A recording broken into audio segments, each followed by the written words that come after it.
Now, this is a conference on leadership, and there's a reason why we're talking about leadership and Mary Harper. Kitty mentioned earlier something about modeling by example, and I'm going to ask the panel to think about this question. And what do you think Mary would say or have to say to a group of distinguished guests like we have assembled here, leaders, thought leaders in the fields of nursing and others? What do you think she would want to say to them if she were here? So I'll start with you, Aura. Well, I'm going to tell you what she said to me. That was, at the time she said it, was rather surprising. I had young children, and I was getting all these wonderful job offers, administrative position, great positions.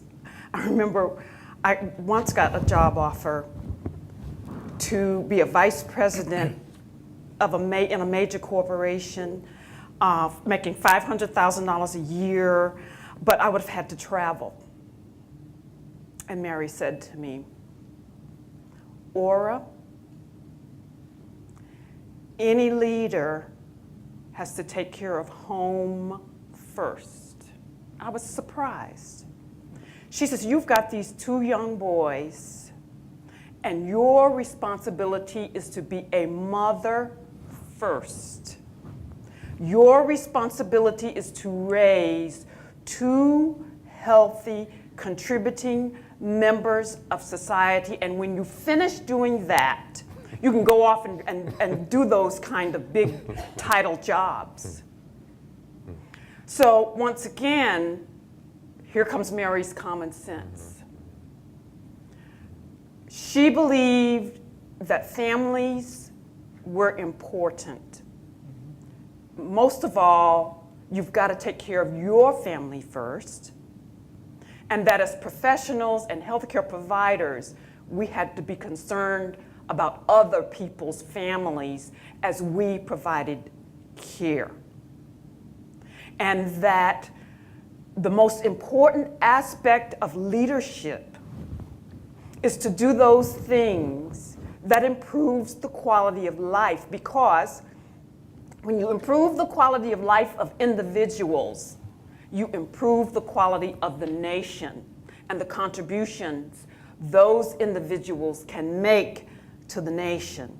And so she inspired in me the wisdom to know that you start with the small things in life where you have influence and can have the most important impact, and that no one and nothing is too small to pay attention to and provide leadership to, including your own children.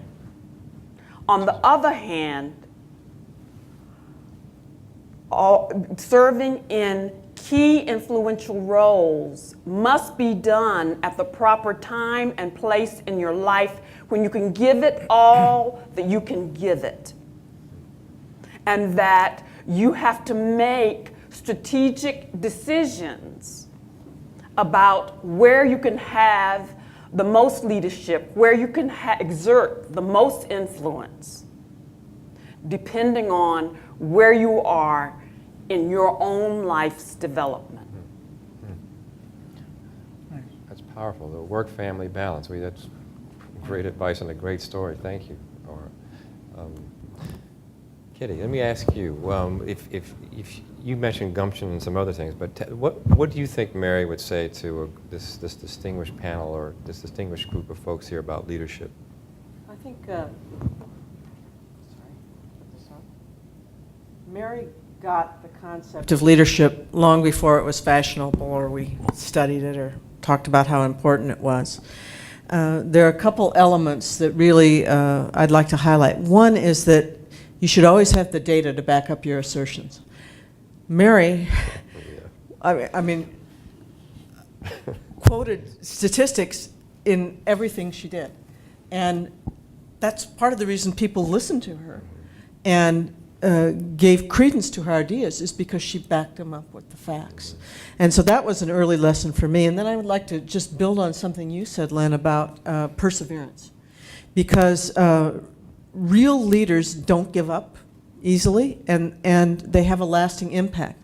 And when Mary would call with an idea, and I'm going to highlight one of those in just a minute, she'd say, now, I think you need to pull together a state-of-the-art conference on geropsychiatric nursing. I'll get the funding. I'll talk to the, because I was not in a position to go approach people. And if she was rebuffed at one place, she tried another until it was absolutely successful. We held the conference, and then she would grease the skids for those of us who were coming up behind her. And she said, now we absolutely have to disseminate the products from this conference, and so I'll help find a journal that'll take the whole kit and caboodle. And by golly, she did. And Angela, I think you and Sandy Bergner have a paper in that, don't you? We do. Yeah. And it was really this conference, which was in, what, 93, 94?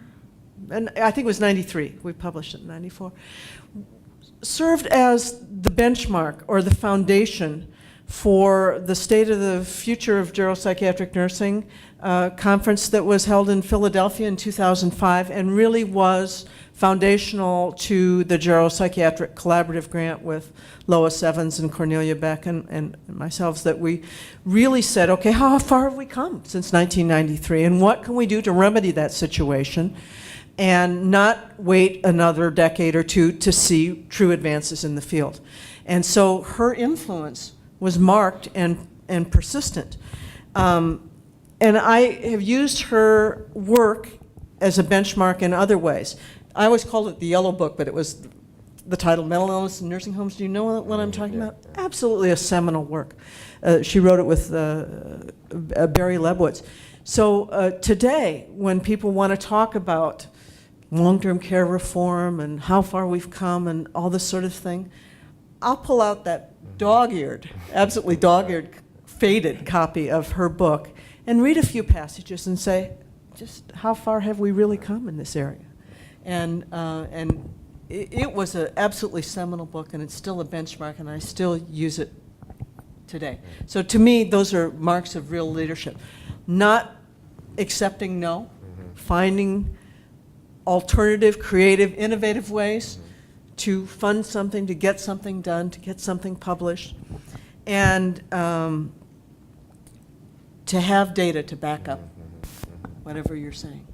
So people really listen to you, believe you, and want to act on what you say. So we hear perseverance, data, importance of research, the importance of work-life balance. So those are some values I agree with, because having had many conversations with Mary, I know she's given me lectures on all of those subjects as well.